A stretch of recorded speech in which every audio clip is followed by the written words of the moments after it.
Hey everyone, it's Allison from Fathom 5 Tarot, and I'm here to do another installment in my series, What I Have Learned From. Insert tarot deck here. And today I'm going to be talking about the grossest tarot deck I own. So I have to say this video probably isn't going to be for everyone because I might as well say it. It's in the title. I'm going to be talking about the zombie tarot.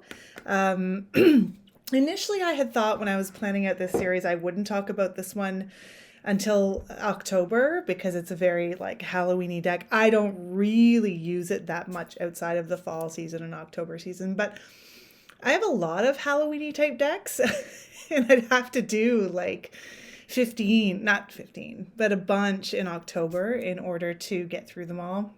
That's not very practical. October is a busy month, so the other reason I thought I'd do it right now, and I'm going to nerd out a little bit here, but I read a really great article once that talked about classic horror tropes and why we return to them time after time. And now I'm old enough in my life that I've seen like the cyclical nature of horror tropes come and go in my life. So, when I was in high school and university, Interview with the Vampire was huge, probably university actually. But sort of this fascination with vampires, which was kind of, and I think I have the order of this right, but sort of supplanted by a real interest in aliens, which I was largely spawned by the TV show The X-Files, which I was a huge, huge fan of. And then, of course, we get Buffy the Vampire Slayer and sort of back into that romantic and then sort of bleeding into Twilight. But we also have other things coming in there. And of course, in, I think, 2008 or 2009, I'm not 100% sure, we have The Walking Dead. And it's enormous. Like, if you were not on the Walking Dead bandwagon back then, it was just everywhere. And I'll admit, I'm one of the last holdouts who was still watching it. I have sort of fallen off sort of in the pandemic times, but I feel like the whole world gave up on The Walking Dead before I did. And I was still really enjoying it. I'm not thinking too critically about it, of course, but like I'm into the Ricktatorship and all that. It's great. It's fun. It's fine. But all of these different horror tropes, like they express some larger fear that we have, right? So vampires are very sexual, right? Frankenstein is about a fear of science. Dr. Jekyll and Mr. Hyde is about a fear that we have that the truest monsters are within us and we have to control ourselves. The picture of Dorian Gray, right? Which I don't know if you've read that classic horror book. Oh, if you're into what I'm talking about, then you should watch Penny Dreadful for sure. If again, you've got the stomach for gore and some pretty hardcore sex and those kinds of things, then it's so good. Penny Dreadful. What was I saying? Oh, picture of Dorian Gray. It's about our fear of mortality and so all of these classic tropes, and the article argued that our fear of zombies actually comes from our deep-seated fear of communicable disease, and also our deep-seated fear or desire to like be super aggressive and kill a bunch of stuff without it mattering. Like zombies are brain dead. They aren't who they were. It's sort of like a video game mentality. You can go and mow down a bunch of them and really you're being a good person and not a bad person. I'm just going to adjust my light here a bit because I need my glasses for this one, I think. And whatever, the light's reflecting in my glasses. And I think this is evidenced by like paintball games where you fight zombies and Halloween houses where you get to run away from zombies and zombie runs and all those kinds of things. But this is a good time, maybe, to talk about our fear of communicable disease because we're actually living through this time where I'm afraid of that. I believe coronavirus is real. I'm 100% going to get the vaccine. I'm not a conspiracy theorist. So whatever, that's what I think. And if you think differently, maybe this isn't the video for you. But that's why I thought I'd talk about it today. Now, I also will say that maybe you're just not in the mood for it, right? Like, I know I can't get it here in Canada. I've tried, but I really want to watch the adaptation of The Stand because I'm a huge fan of that novel by Stephen King. It's one of my favorite of his work. I can't get it up here. There's nothing streaming that will play it at all. I can't even buy it on iTunes yet. So it's interesting to me that the stand, which begins with a superflu that wipes out most of the human population, is popular right now and made right now. So maybe there's an appetite for it. But if you want to skip over this one, I totally understand. Either because this deck is quite gory in a cartoonish way, but still kind of gory. And you just don't want to hear about it or talk about it. I totally get it. It's totally fine. I just thought I'd talk about it. So, for those of you who are not familiar with this deck, this really is a novelty deck, and I don't expect this talk to be as deep divey as some of my others, but I do think it's got a cool perspective on the cards that I hadn't really thought about before, and so I thought I'd talk about it. So it comes in this box, and everything about it is jokey, right? Like this is the bottom, so bullet cartridges, like you've got your bullets there. It's actually quite a cheap deck. I got mine for less than $20 brand new in Canada, right? And it's pretty well produced. The cardstock's not bad. I hate the backs, but we'll get to the backs in a minute. One of the greatest things about it is the guidebook. It's fabulous. Like every major and minor gets a little color depiction, and it gets a little write-up. But, and I this is not a tarot review. I'm not going to go through every card. It's my usual stick where I just talk about some of my faves. But this is one of my favorite things about the deck is the back. How do I do this and have also see what I'm doing? Like there's ads. Survival lessons, bite-proof under armor. Like it's also 1950s collage art. I just really dig this art style. Oh, I love it so much. So it's super fun for Halloween and whatever. These the backs. They suck. I hate them. I hate that they're not reversible. I hate that they're like a fortune-telling thing, which doesn't really come into the zombie lore. And it's got a bite of it, I guess. But like, I guess I'm the fortune teller because I'm using zombie tarot cards, but I don't like it. That's what I'm saying. I don't like it. Okay, so we're going to start with the magician. I really like this depiction of the magician. So he's working on a zombie here.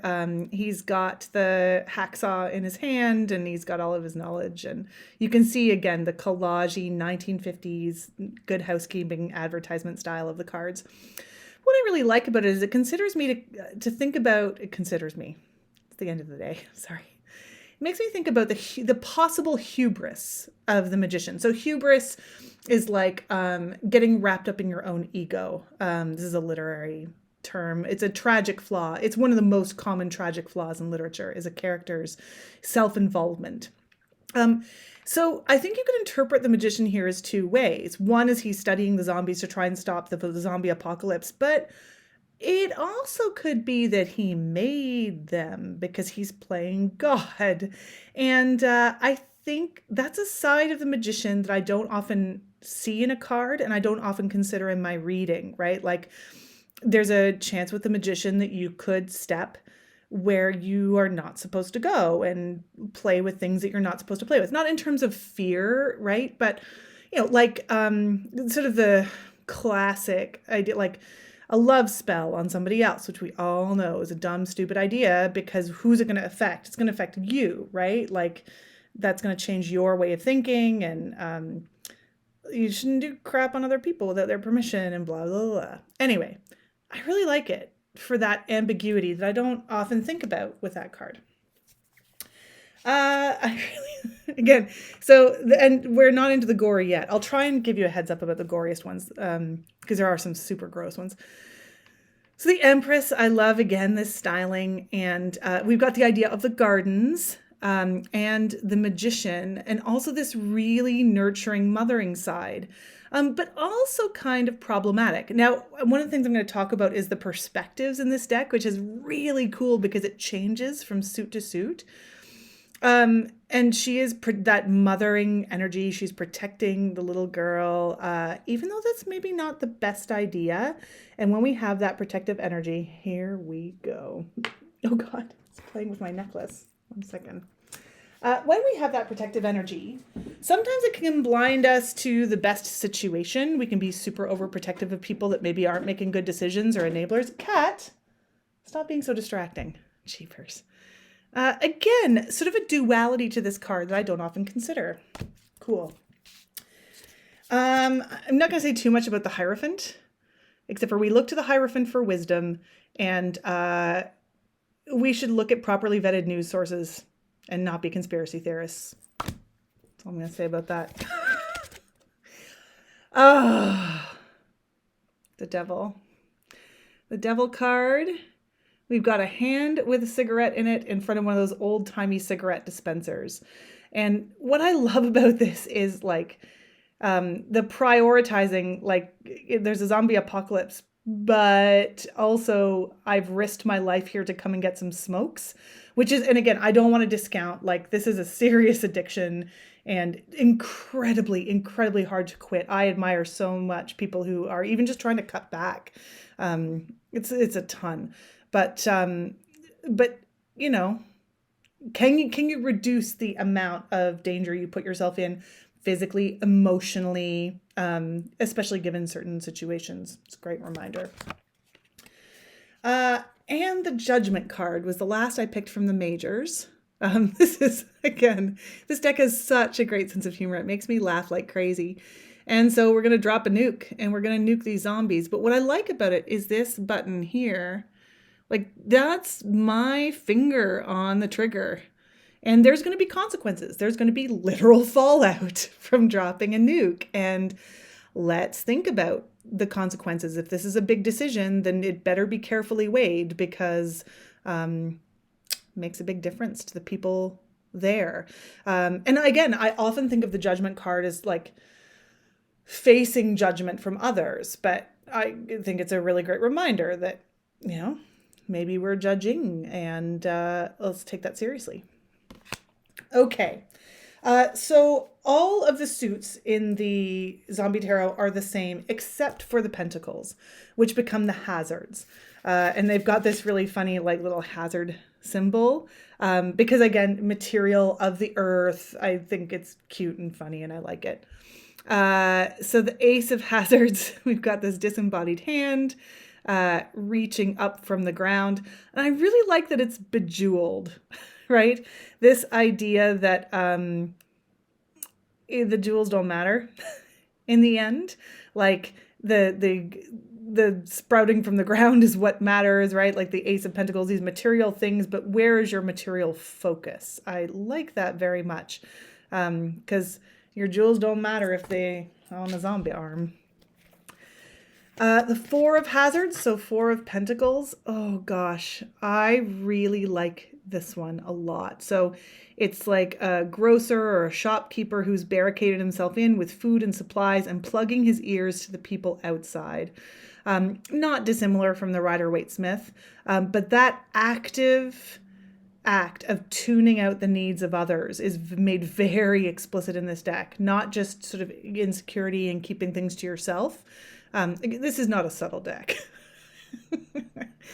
But boy, oh boy, I really like it. And the end result of that is, okay, for right now, you got lots of food and lots of water, but you're also all alone. And maybe you don't want to be all alone and hoarding all those things during the zombie apocalypse. 10 of Hazards. So this is really interesting. So the hazards take, like, the suits kind of take you through a story to a conclusion. And here we have domesticated the zombies, and they now work for us, which is a very interesting comment, I think, and really reminds me of Shaun of the Dead, which is one of my all-time favorite movies, where everybody learns to coexist at the end.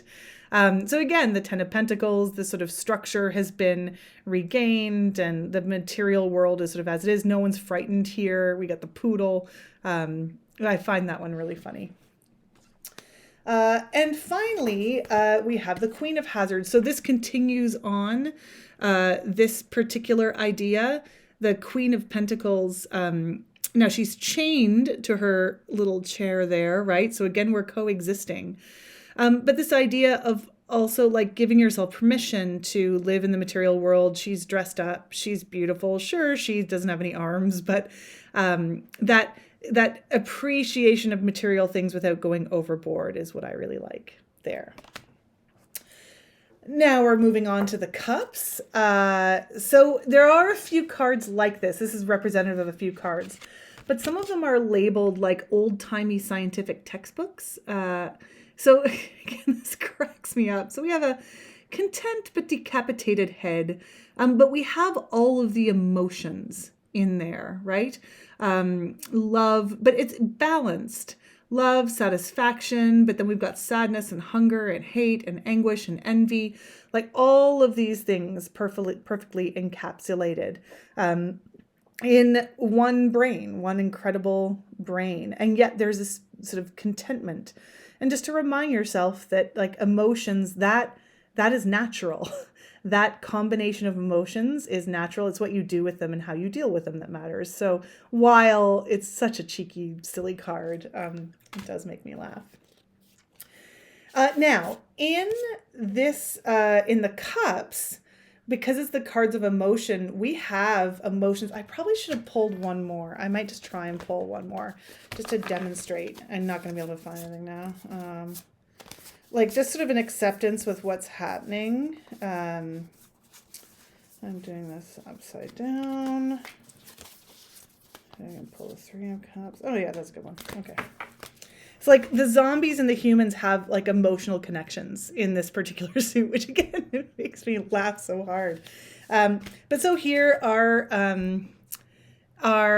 2 of cups is settling down to a nice dinner. The human with what they enjoy to eat and the zombie with what they enjoy to eat. And they both dressed for dinner and they are best buds. Just cracks me up. But again, like acknowledging differences, but meeting as equals, which is a great way to look at the 2 of cups and this sort of meeting of the minds. And it's just so gross. Anyway, it's a good depiction and I like it. I'm not going to apologize for it.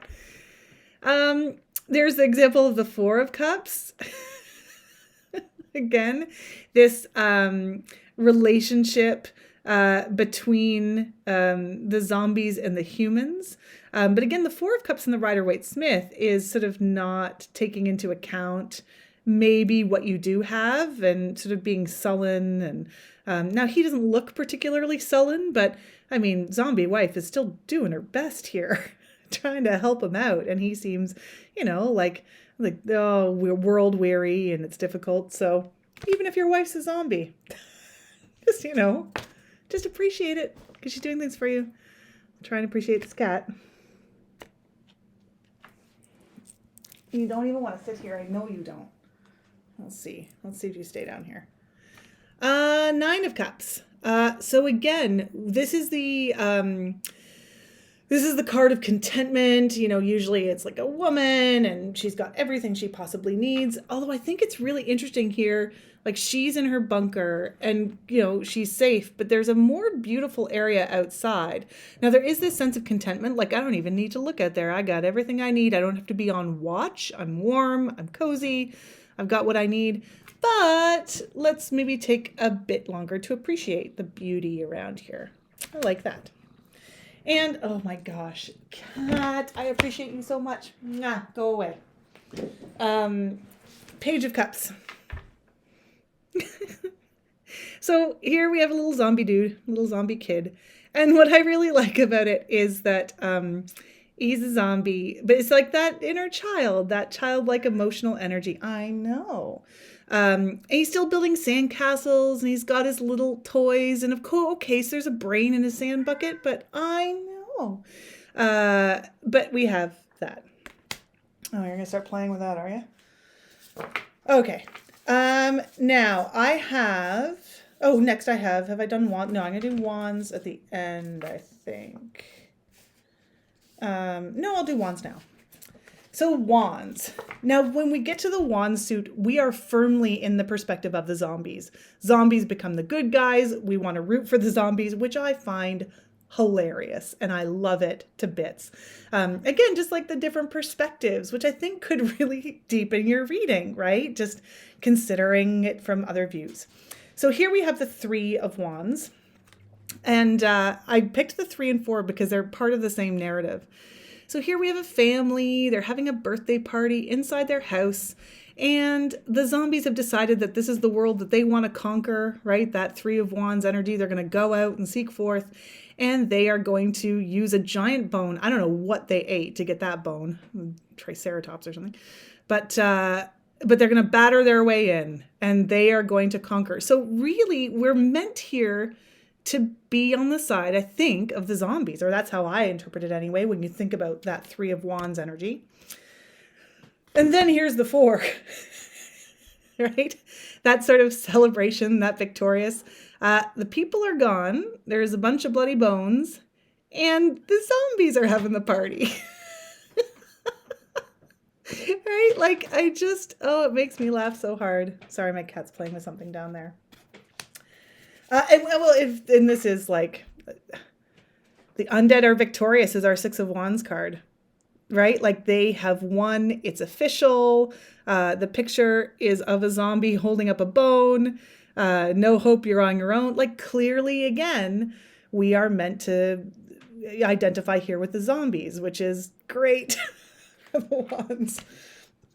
And then I just picked the Ten of Wands because I think it's hilarious that the burden is just like, I ate this guy and now I gotta carry all this crap, right? But you enjoyed eating him, presumably, so now you gotta carry the stuff. That's just how life works.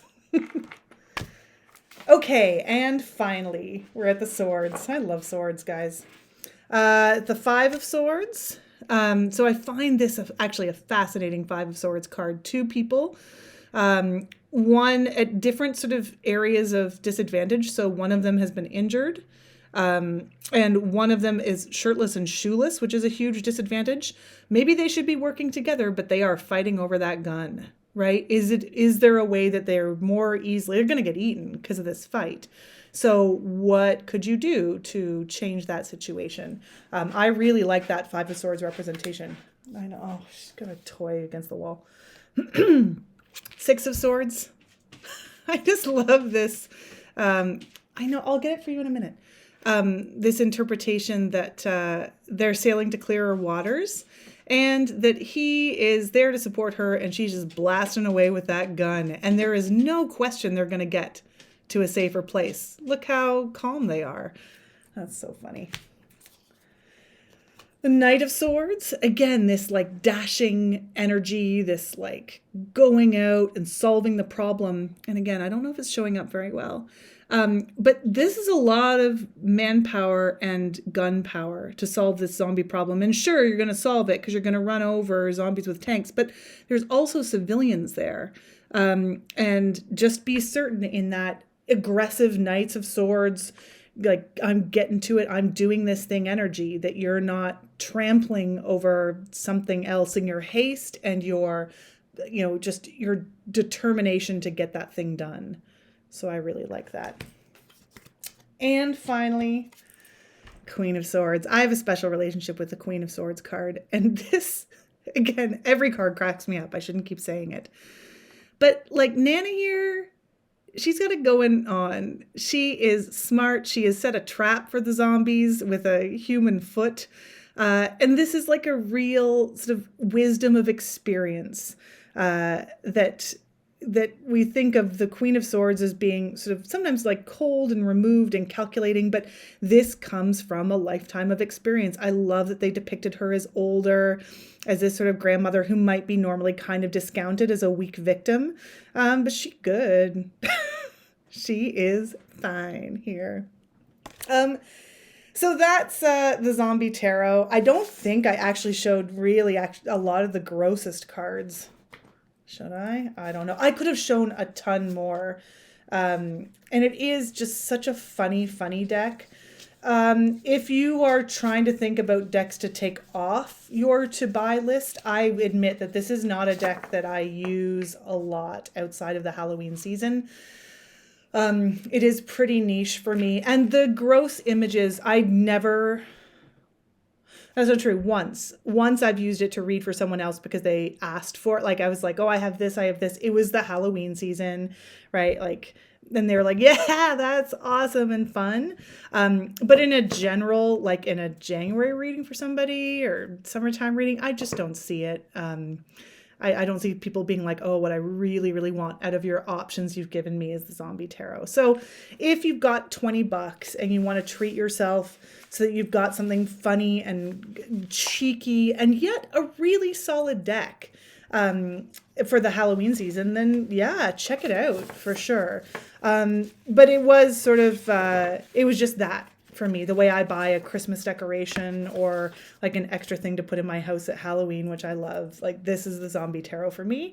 I'm glad I did, but I wouldn't call it a necessity if you didn't need it. So I'll try to remember, I'll link below to someone who's done a full walkthrough so you can get the full disgusting experience if you want that.